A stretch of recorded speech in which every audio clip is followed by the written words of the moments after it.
Bharatiya Janata party ने चुनाव के पहले सीएजी की रिपोर्ट का हवाला दे देकर आम आदमी पार्टी के ऊपर हमले किए, उनकी छवि पर हमला करने की कोशिश की और काफी हद तक उसमें कामयाब भी हुए। तेरा तो गेम बजाना पड़ेगा। दूसरी चीज आपने देखा कि आज कम से कम सुधांशु जी ये नहीं बोले कि हमने घोटाला किया, आज कह रहे हैं कि लॉस। वो जानते हैं कि सीएजी में क्या लिखा है। आपको पूरी जिम्मेदारी से ये कहती हूँ कि पुरानी पॉलिसी में, जो सीएजी रिपोर्ट में भी लिखा है, मेरी बातें मत जाइएगा, पुरानी पॉलिसी में भाजपाइयों का हर बोतल पे बिक्री पर हिस्सा था, जो नई पॉलिसी में बंद हो गया। इसको तिलमिलाहट इन्हीं इसी बात की है, इनको इसी। नमस्कार दोस्तों, सीएजी रिपोर्ट को लेकर अभी पक्ष विपक्ष में सियासी घमासान मचा हुआ है। वीडियो में आगे बढ़ने से पहले चैनल को सब्सक्राइब कर दीजिए और वीडियो को लाइक कर दीजिए। आज की डिबेट में आशुतोष ने बीजेपी पर आरोप लगाया कि सीएजी की रिपोर्ट का हवाला देकर विपक्ष की छवियों को खराब करने का प्रयास किया गया है। बाद में सुधांशु जी ने आपदा पार्टी और आशुतोष दोनों को केजरीवाल सरकार के काले कारनामों का आईना दिखाकर दोनों की बोलती ही बंद कर दी, जिससे आगे वीडियो में देखने में मजा आने वाला है। तो वीडियो को आखिर तक जरूर से देखना। तो चलिए आज की डिबेट वीडियो शुरू करते हैं। मजा नहीं आ रहा है। आएगा मजा खेल का, बहुत मजा आएगा। देखिए, आपने नोटिस किया होगा कि सुधांशु जी बता नहीं पाए कि उन्होंने क्यों बाबा साहेब अम्बेडकर जी की और उन्होंने क्यों शहीद आजम भगत सिंह जी की तस्वीर सीएम मुख्यालय से, सचिवालय से, सारे दफ्तरों से हटवा दी है। इनके जो बीजेपी के प्रेसिडेंट हैं, आज सुबह का उनका बयान है कि बाबा साहेब अम्बेडकर के लिखे संविधान में लिखा है कि प्रधानमंत्री और प्रेसिडेंट का पद सबसे ऊंचा होता है, और उन्होंने ये तर्क दिया है वो फोटो लगाने का। हमारा इनसे ये निवेदन है कि उनकी भी लगाइए, पर बाबा साहेब अम्बेडकर की, शहीद आजम भगत सिंह जी की फोटोज को मत हटाइए, पहला चीज। दूसरी चीज, आपने देखा कि आज कम से कम सुधांशु जी ये नहीं बोले कि हमने घोटाला किया, आज कह रहे हैं कि लॉस। वो जानते हैं कि सीएजी में क्या लिखा है। देखिए, ये घोटाला होता है जो प्रधानमंत्री मोदी ने उनकी गवर्नमेंट को स्लैम करते हुए सीएजी ने कहा था कि 16,000 करोड़ पीएसयूज को इन्होंने घोटाला किया। उस पर कोई इनको आपत्ति नहीं है। इनको इस बात पे भी आपत्ति नहीं है कि हाल ही में प्रधानमंत्री मोदी ने 13 मधुशाला का उद्घाटन किया उत्तर प्रदेश में। इनको इस बात पे आपत्ति नहीं है कि सरकार, इनके अपने सरकार के कितने सारे लोग बिजनेस में हैं दारू के, इनको उससे आपत्ति नहीं है। इनको मैं बताना चाहूंगी और आपके दर्शकों को भी रिक्वेस्ट करूंगी कि ये सीएजी रिपोर्ट में साफ लिखा है कि नई पॉलिसी में एक काम जो आम आदमी पार्टी ने किया कि सरकारी इंटरवेंशन बिल्कुल बंद हो गया इस बिजनेस में। बिजनेस से, शराब के बिजनेस में सरकार का कोई काम नहीं होना चाहिए। कर रही हैं आप? कैसा लगा मेरा मजाक? क्या बात सीएजी क्या बात करें प्रियंका जी, काउंटर क्वेश्चन है। कोविड में लाइसेंस फीस में छूट 144 करोड़ रुपए की दी गई। आप बार बार आरोप लगाते हैं कोविड में यहाँ पर अगर भूखों को खिलाया जा रहा है तो उस पर पॉलिटिक्स होता है, सियासत होती है। यहाँ पर आप जो शराब वाले लाइसेंस फीस थे उनको मेरी बात पूरी करने दीजिएगा। ठीक है, इस स्पेसिफिक पॉइंट पर जवाब दीजिए। अंजना जी, मेरे को मेरी बात पूरी करने दीजिए। जी बिल्कुल दूंगी। मैं आपको सारे जवाब दूंगी, क्योंकि मुझे पता है कि भाजपा से कोई जवाब नहीं होते कि 16,000 करोड़ कैसे पीएसयू लॉस हुए, कि प्रधानमंत्री मोदी ने 13 मधुशाला का उद्घाटन क्यों किया, फाउंडेशन स्टोन क्यों रखा, उनसे कोई सवाल नहीं होंगे। मैं सारे दूंगी, एक बार मुझे अनइंटरप्टेड कंप्लीट करने दीजिएगा। उसी सीएजी में लिखा है कि 8911 करोड़ का टोटल प्रॉफिट होना था, पर वो प्रॉफिट घट के 6830 करोड़ क्यों रह गया? क्योंकि बीच में एलजी आ गए, बीच में ईडी आ गई, बीच में सीबीआई आ गई। इस वजह से वो प्रॉफिट कम रह गया। और आपको ये भी बता दूं, जो 6830 प्रॉफिट, इस 30 करोड़ का प्रॉफिट इस नई पॉलिसी के तहत हुआ था बिफोर रोलिंग बैक, वो भी प्रीवियस ईयर्स की तुलना में हाईएस्ट था, जो 4160 करोड़ था। मैं आपको पूरी जिम्मेदारी से ये कहती हूँ कि पुरानी पॉलिसी में, जो सीएजी रिपोर्ट में भी लिखा है, मेरी बातें मत जाइएगा, पुरानी पॉलिसी में भाजपाइयों का हर बोतल पे बिक्री पर हिस्सा था, जो नई पॉलिसी में बंद हो गया। इसको तिलमिलाहट इसी बात की है, इनको इसी बात की तिलमिलाहट है। गुजरात में आपने देखा ना इनका मॉडल, कितना ह्यूज ट्रेजेडी होती है, लोग मरते हैं, 25,000 करोड़ का रेवेन्यू लॉस बताया जाता है, क्योंकि वहां कमाई हो रही है। भाजपा के जो नेता हैं, जो भाजपा के कार्टेल है, मुझे याद है छोटा उदयपुर के नेता तो शराब पी के मंच पे बैठे थे, गुजरात में जो एक ड्राई स्टेट है। तो इनको दिक्कत इस बात की थी कि हमने भाजपाइयों का हिस्सा प्रति बोतल में कम खत्म कर दिया वो सिस्टम, और एक नई ट्रांसपेरेंट पॉलिसी लेके आए। इनको दिक्कत इस बात की थी। अंजना जी, तो ट्रांसपेरेंट पॉलिसी वापस क्यों ले ली प्रियंका जी? ट्रांसपेरेंट पॉलिसी वापस क्यों कर ली? और ये जो लाइसेंस वाले थे उनको 144 का छूट क्यों दिया, 144 करोड़ का? अंजना जी, मैंने ना इन बातों के उत्तर पहले भी बहुत बार दिए और अब भी देती हूँ। एक तो वापस इसलिए करनी पड़ी, जो मैंने आपको बताया संक्षेप में, एलजी, ईडी, सीबीआई की वजह से। उधर ईडी, सीबीआई हमारे पीछे भी पड़ गई, और जो बिजनेसमैन थे उनके पीछे भी पड़ गई। शरद रेड्डी के पीछे नहीं पड़ी थी, क्योंकि शरद रेड्डी से तो 60 करोड़ भाजपा को पहुंच गया था, तो उनके पीछे नहीं पड़ी ईडी, सीबीआई, छोड़ दिया था उनको। तो ये जो भाजपा की करतूत है, और जो 144 करोड़ की आपने बात की, कोविड टाइम में वो वाले सप्लायर वहां पे खोल नहीं पाए थे, वो लोग कोर्ट गए थे, कोर्ट का ऑर्डर था, ये इसलिए हुआ। तो आप इसको, अब मैं आपसे पूरी रिक्वेस्ट करूंगी कि इस सीएजी रिपोर्ट को अपनी रिसर्च टीम से पढ़वाइए, दिखवाइए, उसमें कंपैरिजन है न्यू पॉलिसी और ओल्ड पॉलिसी का, और आपको समझ आएगा कि क्यों भाजपा ने इतना बड़ा खेल रचा, क्योंकि इनका हर बोतल की बिक्री पर हिस्सा खत्म हो गया था। इनसे पूछिए शरद रेड्डी को, इन्होंने जवाब 60 करोड़ सुधांशु जी जवाब दीजिए। वो कह रही है कि हर बोतल पर आप पैसा, इसके बाद एक बात और बोलिए। बहुत दिन बाद आई, बोलिए बोलिए एक बात और। अच्छा एक बात और देखिए, मेरे को लगता है कि सारा व्यूअर बड़ा इंटेलिजेंट है और व्यूअर को भी समझ आएगा। आप बताइए ये कैसा करप्शन हुआ कि सरकारी खजाना बढ़ता ही गया।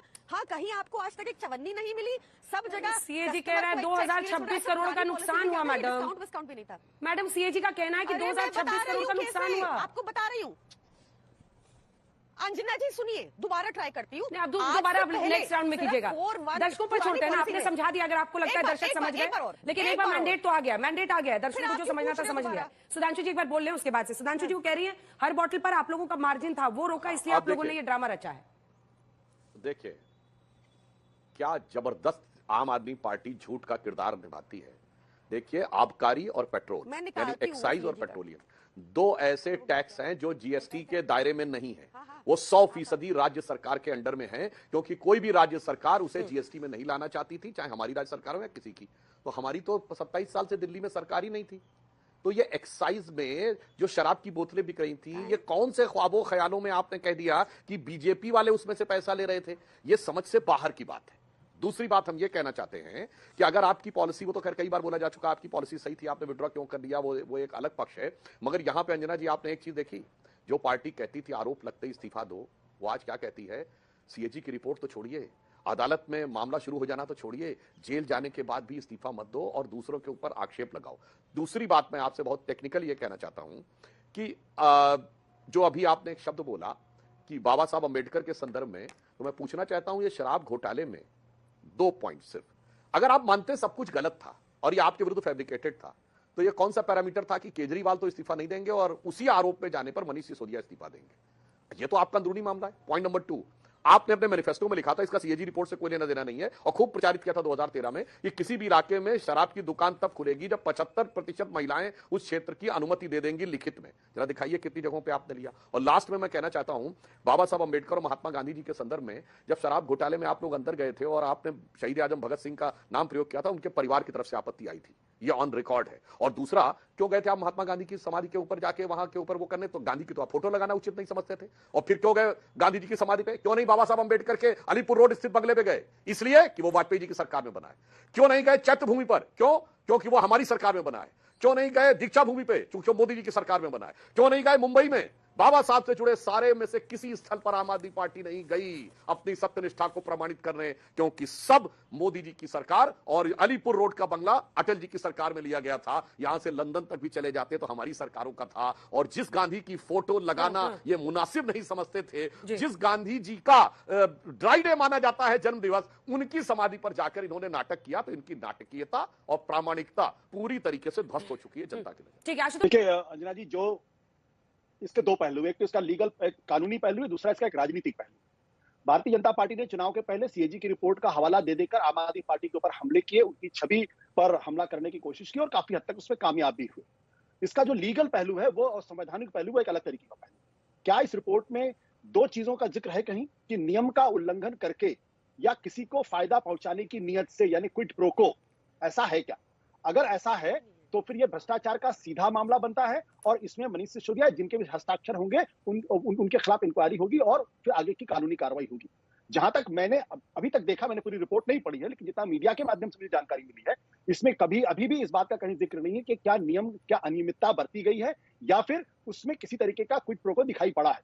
जहां तक पॉलिसी चेंज का सवाल है, तो कोई भी सरकार पॉलिसी, कोई भी सरकार, कोई भी मिनिस्टर, कोई भी ब्यूरोक्रेट इस वजह से उसके खिलाफ कार्रवाई नहीं हो सकती कि उसने किसी नीति में या किसी पॉलिसी में बदलाव किया है। पॉलिसी बदलने पर फायदा भी हो सकता है, नुकसान भी हो सकता है और कुछ भी नहीं हो सकता। तो अगर 2000 करोड़ का घाटा लगा है तो सरकार से जरूर पूछा जाना चाहिए कि आपने पॉलिसी क्यों बदली और इसकी वजह से सरकार को जो घाटा लगा है उसकी आप जिम्मेदारी लेनी पड़ेगी आपको। लेकिन क्या इसमें कोई अनियमितता बरती गई है, क्या इसमें कोई भ्रष्टाचार हुआ है, जब तक ये साबित नहीं होता तब तक आप किसी अधिकारी को, तब तक आप किसी मंत्री को, किसी मुख्यमंत्री को आप सुधांशु जी इसका जवाब वो एक टेक्निकल पॉइंट रेस कर रहे हैं कि इतना नुकसान हुआ, ये फीस माफ किया, लेकिन क्विड प्रो को किसको फायदा हुआ, हाँ वो कैसे प्रूव होगा? हाँ बिल्कुल आप सही कह रहे हैं आशुतोष जी, बिल्कुल आपके संज्ञान में होगा। और अब मेरे विचार से हो सकता है आपने नजरअंदाज किया हो या जान के ना कहना चाहो, कोई भी नीतिगत निर्णय यदि कोई सरकार पॉलिसी का लेती है तो कैबिनेट अप्रूवल के बाद होता है। क्या प्रोसीजर होता है किसी राज्य सरकार में? कैबिनेट अप्रूव करती है पॉलिसी को, फिर गवर्नर के साइन के बाद वो इंप्लीमेंट होती है। क्या ये पॉलिसी कैबिनेट में आई? क्या यह पॉलिसी कैबिनेट में आने के बाद एलजी से अप्रूव हुई और उसके बाद लागू हुई? यदि नहीं हुआ, लागू पहले कर दिया गया और एलजी और अप्रूवल के लिए बाद में लाया गया, पहला संदेह यहां पे होता है। नंबर 2, इस बारे में जो एकदम अदालत ने एक्सेप्ट कर लिया था तो ऐसे नहीं था। ईमेल का उदाहरण है कि ईमेल पे पॉलिसी का ड्राफ्ट एक लाभार्थी को गया और उसने कुछ सजेशंस दिए, वो ईमेल का ट्रैक आया और वो सजेशंस पॉलिसी के हिस्से बने।